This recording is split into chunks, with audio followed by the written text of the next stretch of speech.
We've all heard comparisons like how atoms resemble solar systems and how the structure of the universe is similar to neurons in our brains.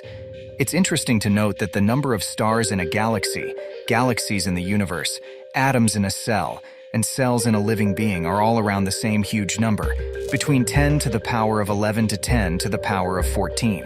About 77% of the brain is water, while about 69% of the universe is filled with dark energy. These are both passive materials that have indirect roles in their respective structures. This leads to some intriguing questions.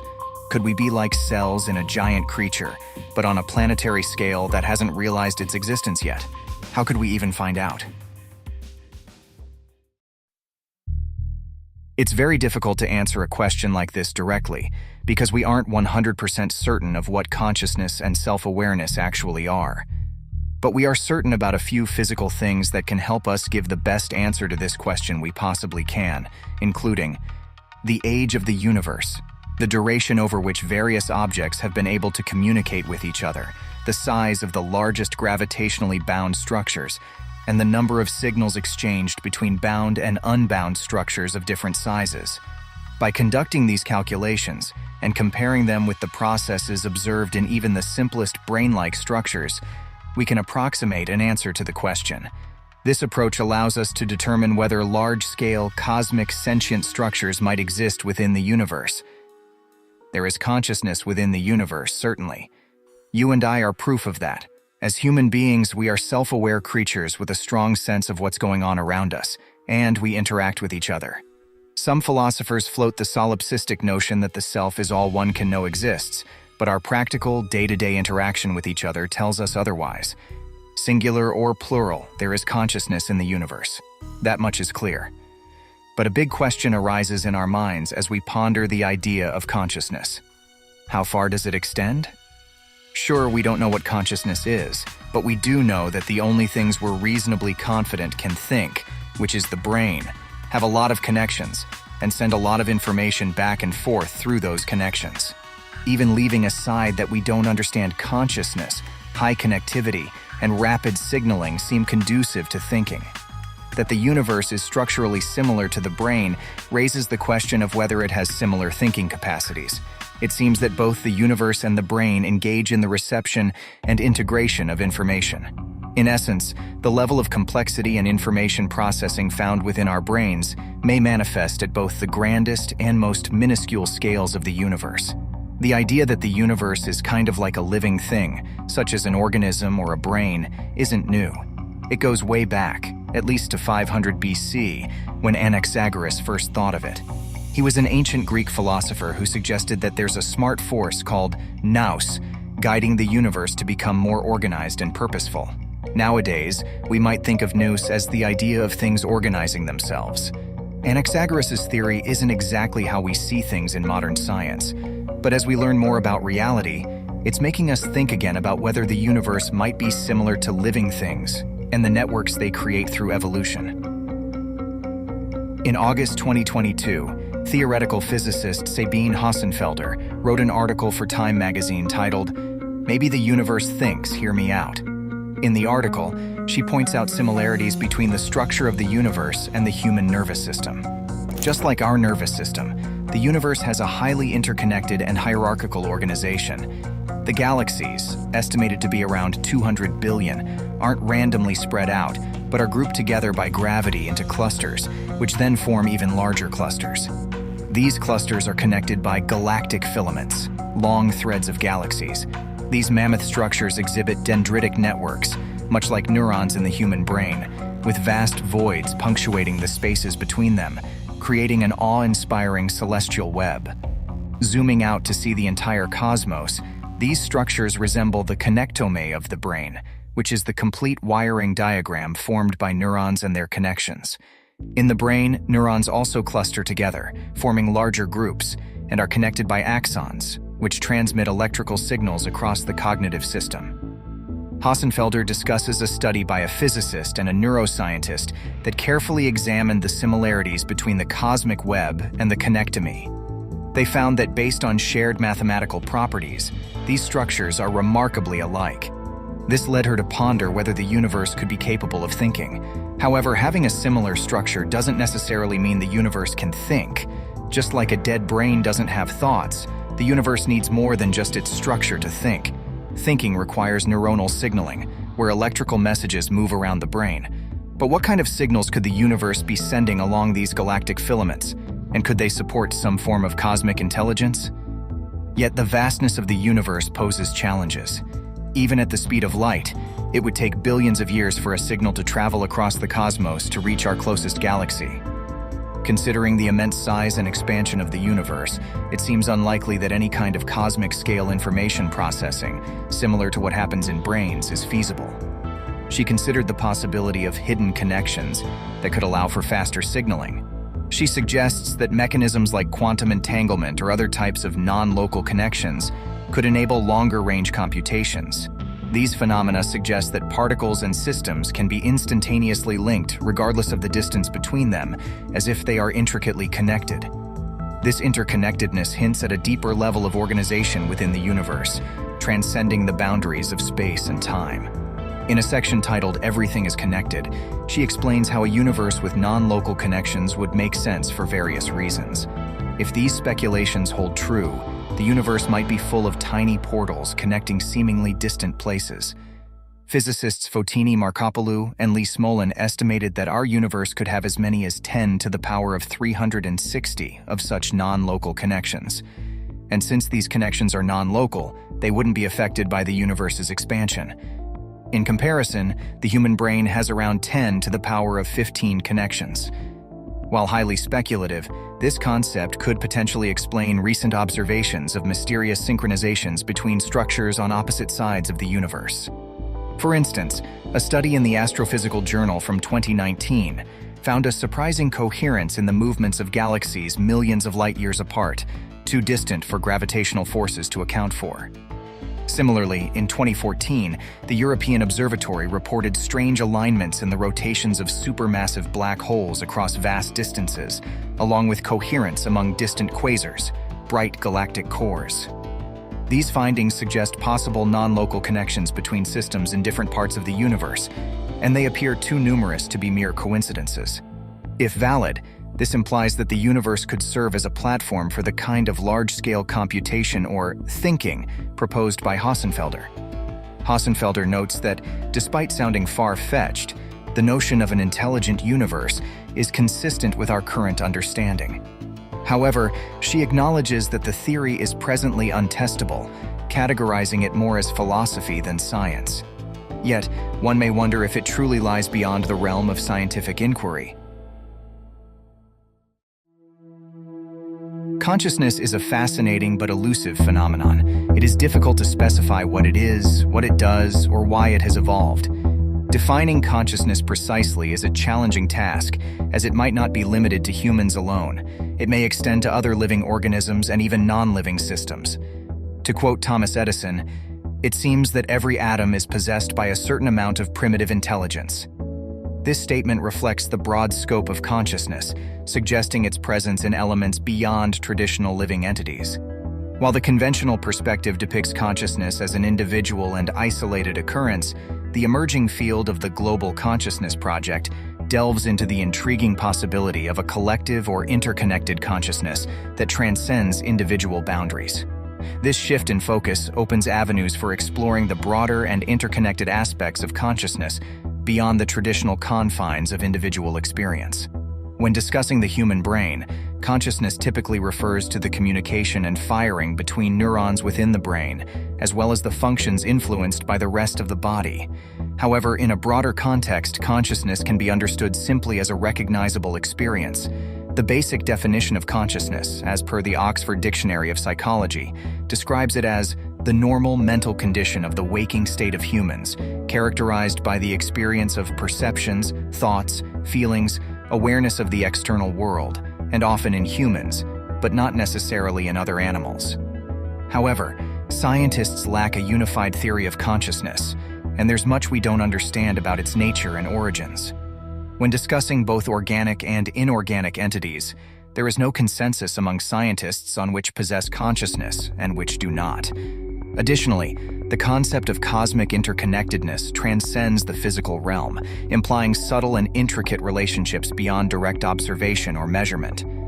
Some philosophical and spiritual traditions propose the existence of deeper, non-physical connections among entities in the universe, such as a shared consciousness or a universal energy. The implications of cosmic interconnectedness for the conscious universe are profound. If we consider consciousness as an inherent aspect of the cosmos, then the interconnectedness of all things suggests a fundamental unity and interdependence of consciousness itself. One consequence of this uncertainty is that we cannot definitively assert that other organisms or even inanimate objects lack consciousness. While humans can relate to animals and infer some level of consciousness based on their behavior and expressions, such as in dogs and cats, we cannot dismiss the possibility of consciousness in entities like rocks, the ocean, or the night sky, just because we do not relate to them in the same way.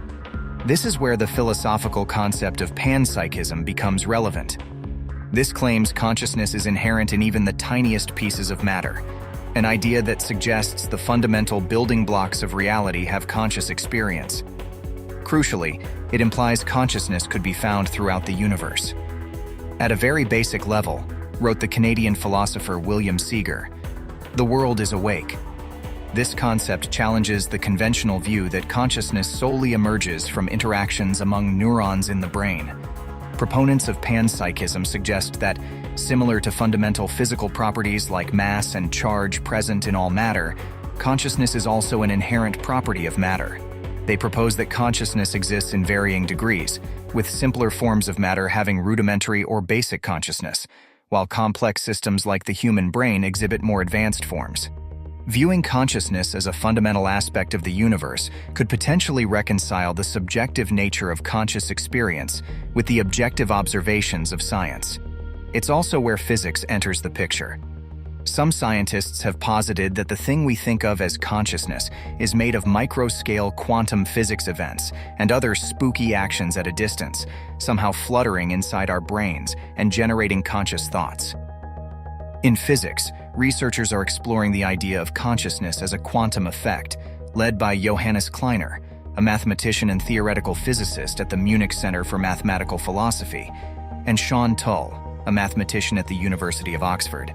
Following the example of Roger Penrose, who proposed in his 1989 book and a 2014 paper that the microprocesses in our brains could model aspects of the entire universe, Kleiner and Tull have developed the Integrated Information Theory, IIT. This theory, while abstract and highly mathematical, suggests that consciousness is pervasive but accumulates in areas where it's necessary to integrate different related systems. In IIT, consciousness, quantified as phi, is not limited to biological entities like the human brain, but is a calculable value based on the complexity of the system being studied. For example, the intricate interconnectedness of various brain functions involved in, say, forming a mental image of an apple contributes to a high phi value.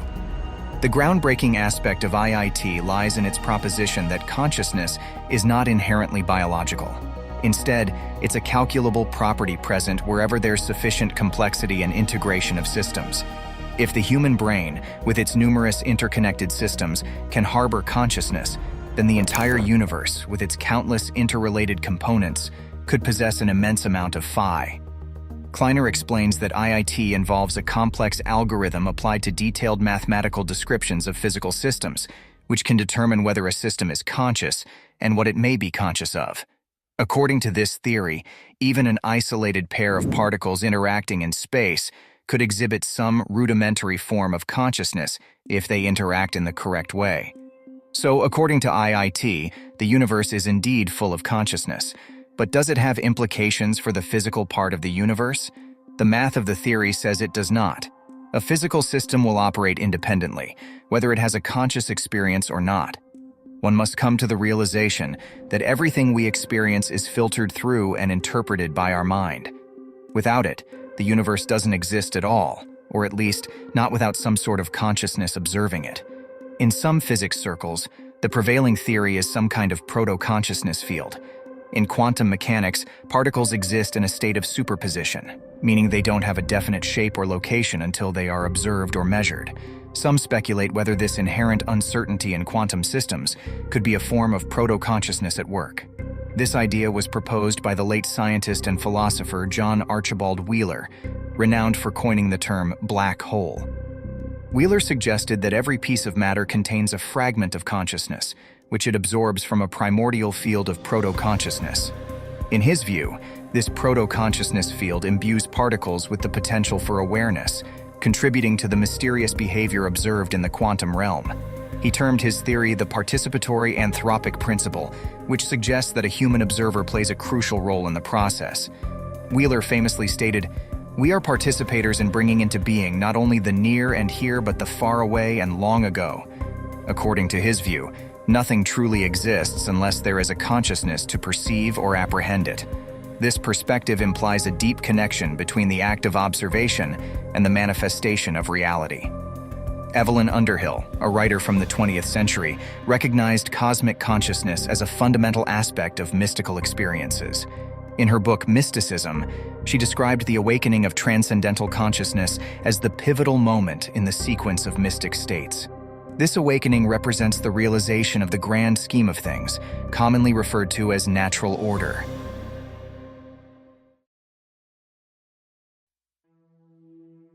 The concept that the universe resembles a brain, a neural network, or a self-organizing complex adaptive system challenges us to reconsider our comprehension of the cosmos and our place within it.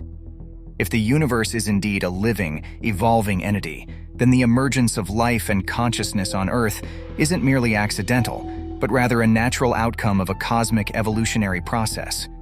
This process continuously generates higher levels of organization, knowledge, and awareness.